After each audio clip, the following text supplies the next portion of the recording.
What is inverse condemnation?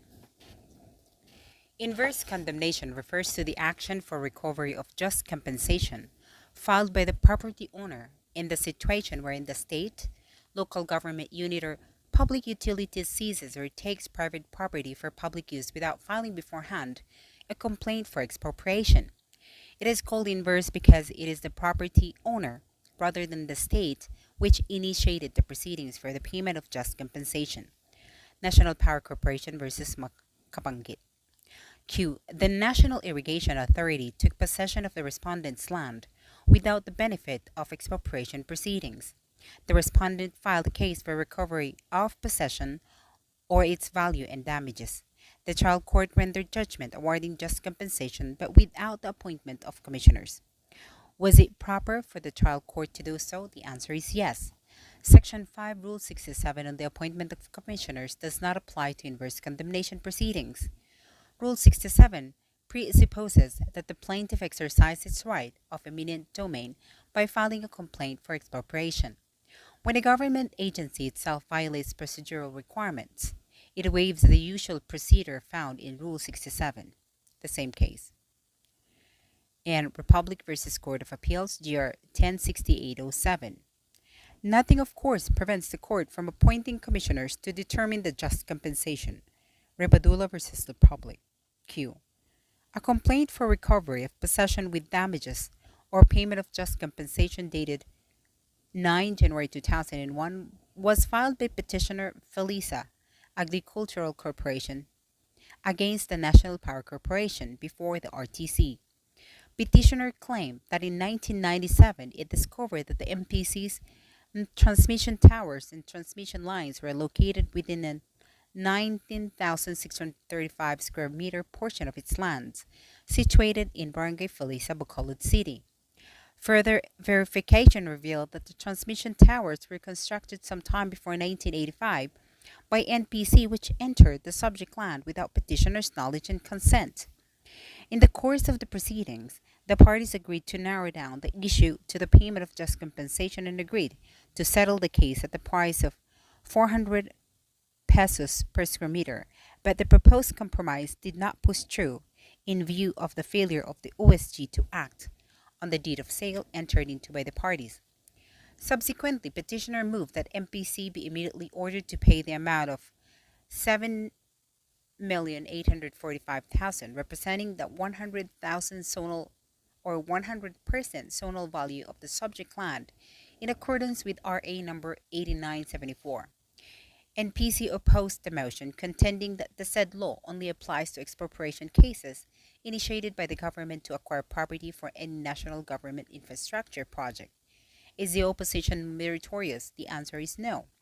The provisions of RA 8974, including that on the payment of 100% zonal valuation, are applicable to inverse condemnation proceedings. To hold otherwise would be to allow the government to benefit from its own non-observance of the proper procedure of filing an expropriation proceeding before taking over private property. Feliz Agricultural Corporation versus National Transmission Corporation, July 2nd, 2018.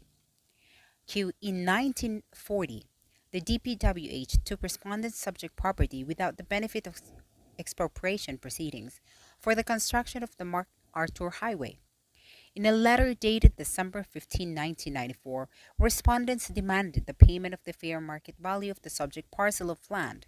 Celestino R. Contreras, then district engineer of the 1st Bulacan Engineering District of the DPWH, offered to pay for the subject land at the rate of 0.70 per square meter, per resolution of the Provincial Appraisal Committee of Bulacan. Unsatisfied with the offer, respondents demanded the return of their property or the payment of compensation at the current fair market value. Hence the complaint for recovery of possession with damages filed by respondents. Respondents were able to obtain favorable decision in the RTC and the CA, with the subject property valued at 1,500 per square meter, with interest at 6% per annum. Both the RTC and the CA valued the property at 1,500 per meter, plus 6% interest from the time of the filing of the complaint until full payment. What is the reckoning date for determining just compensation? The time of the taking in 1994 at 0.70 per square meter, or the time of the filing of the complaint for recovery of possession. Answer: the time of the taking in 1940, pursuant to Section 4, Rule 67, which states that the just compensation shall be determined as of the date of the taking of the property or the filing of the complaint, whichever came first. In inverse condemnation, the just compensation should still be reckoned as of the time of the taking, even if apparently unjust. The landowner will, however, be compensated by the award of interest, exemplary damages, and attorney's fees. Secretary of the PWH versus Texan. What is fair market value? Fair market value or market value is the price at which the property would bring in a market of willing buyers and willing sellers in the ordinary course of trade and neither operating under pressure of constraint. Stephen Gibbs Law Dictionary. What is the procedure for ascertaining just compensation? Upon the rendition of the order of expropriation, the court shall appoint not more than 3 competent and disinterested persons as commissioners to ascertain and report to the court the just compensation for the property sought to be taken. The order of appointment shall designate the time and place of the first session of the hearing to be held by the commissioners and specify the time within which the report shall be submitted to the court. Q. Upon the rendition of the order of expropriation, is the appointment of commissioners mandatory upon the court? The answer is yes. This is shown by the use of the word shall in Section 567. Should the court consult the parties prior to the appointment of commissioners? The answer is no. Neither Rule 67 of the Rules of Court nor RA 8974 requires the RTC to consult the parties in the expropriation case prior to the appointment of commissioner. Republic versus Mupas. Describe in brief the proceedings before the commissioner. The commissioners have the power to receive evidence and are authorized to administer oaths on hearings before them. Number 2, the commissioner, after due notice to the parties to attend, may view and examine the subject property and its surroundings and may measure the same. 3, the commissioners shall assess the consequential damages to the property not taken and deduct therefrom the consequential benefits to be derived by the owner from the public use or purpose of the property taken, but in no case shall the consequential benefits assessed exceed the consequential damage assessed. Number 4, the commissioners shall make a full and accurate report to the court of all their proceedings, and such proceedings shall not be effectual until the court shall have accepted the report and rendered judgment in accordance with their recommendations. Number 5, upon the filing of the commissioner's report, the clerk of court shall serve copies on all interested parties with notice that they are allowed 10 days within which to file objections to the findings of the report. That is Section 7, Rule 67. Q. What are the actions that the court may take upon the commissioner's report? The court may, after hearing, accept the report and render judgment in accordance therewith. Number 2, recommit the report to the commissioner for further report of facts. Number 3, set aside the report and appoint new commissioners, or accept the report in part and reject it in part. The court may make such order or render such judgment as shall secure to the plaintiff the property essential to the exercise of his right of expropriation, and to the defendant just compensation for the property so taken. Q. Is the plaintiff right to enter the property suspended by an appeal from the judgment? The answer is no. The plaintiff's right to enter upon the property of the defendant and appropriate the same for public use or purpose shall not be delayed by an appeal from the judgment. But if the appellate court determines that the plaintiff has no right of expropriation, judgment shall be rendered ordering the RTC to forthwith enforce the restoration to the defendant of the possession of the property, and to determine the damages which the defendant sustained and may recover by reason of the possession taken by the plaintiff. That is Section 11. So who pays the cost in an expropriation proceeding? All costs, including the commissioner's fees, shall be paid by the plaintiff. However, if the property owner takes an appeal and the judgment is affirmed, the costs of the appeal shall be paid by the owner. Section 12.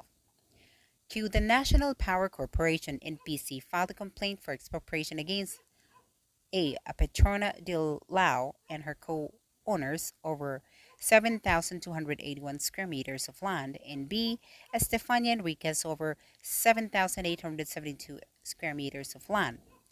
The trial court rendered a judgment adopting the commissioner's report and fixing the just compensation of the land of Dilao and her co-owners at 516.66 per square meter. NPC filed a notice of appeal from the judgment, but this was disallowed by the trial court on the ground that NPC should have filed both a notice of appeal and a record on appeal.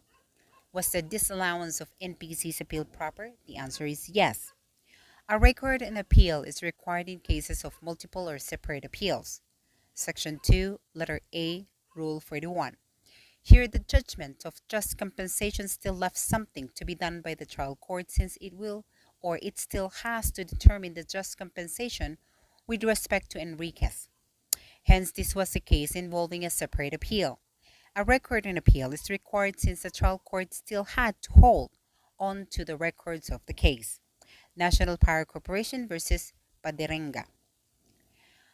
Q. The National Power Corporation, NAPOCOR, filed a complaint for expropriation against the petitioner for the construction of a transmission line project. The NAPOCOR sought to expropriate 7,875 square meters of the petitioner's property. Petitioners filed their answer with counterclaim, wherein they said that the expropriation should cover not only 7,875 square meter, but the entire property since the construction of the transmission line would render the entire property valueless and unfit for whatever purpose. In its decision, in its December 2001 decision, the trial court fixed the fair market value of the 7,875 square meter portion at 115 per square meter. The trial court also directed its commissioners to submit a report on the fair market value of the dangling or a remaining area of 58,484 square meters affecting by the installation of NAPOCOR's transmission lines. In its March 2002 supplemental decision, the trial court declared the dangling area consisted of 48,848 square meters and fixed its fair market value at 65 pesos per square meter. The trial court ruled that petitioners are entitled to consequential damages because the expropriation impaired the value of the dangling area and deprived petitioners of the ordinary use of their property. NAPOCOR filed a notice of appeal from the supplemental decision. Petitioners argue that the supplemental decision has become final and executory since the NAPOCOR did not file a record on appeal. Is a record on appeal required? The answer is no. A record on appeal is required in multiple and separate appeals. Jurisprudence recognizes the existence of multiple appeals in expropriation proceedings because there are two stages in every action for expropriation. The reason for multiple appeals in the same case is to enable the rest of the case to proceed in the event that a separate and distinct issue is resolved by the trial court and held to be final. In such a case, a record on appeal is indispensable since only a particular incident of the case is brought to the appellate court for resolution, with the rest of the proceedings remaining within the jurisdiction of the trial court. In this case, since the trial court fully and finally resolved all conceivable issues in the complaint for expropriation, there was no need for NAPOCOR to file a record on appeal because the ordinary records could already be sent to the appellate court. Marinduque Mining and Land Corporation versus NAPOCOR. Q. In an expropriation proceeding, the court rendered judgment awarding just compensation to the defendant landowner. The government appealed. May the landowner move for execution pending appeal? No. Execution pending appeal not applicable to expropriation proceedings. The reason is that public funds cannot be seized under a writ of execution. National Power Corporation versus Rabi. In expropriation cases, interest should be awarded to the landowner. From when is such interest computed? Interest should be computed from the date of the taking of the property.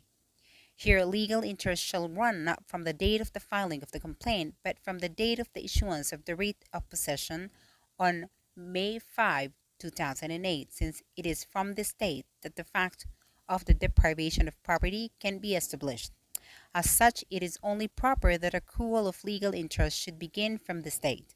Accordingly, the court deems it proper to correct the award of legal interest to be imposed on the unpaid balance of the just compensation for the subject lot, which shall be computed at the rate of 12% per annum from the date of the taking on May 5, 2008 until June 30, 2013.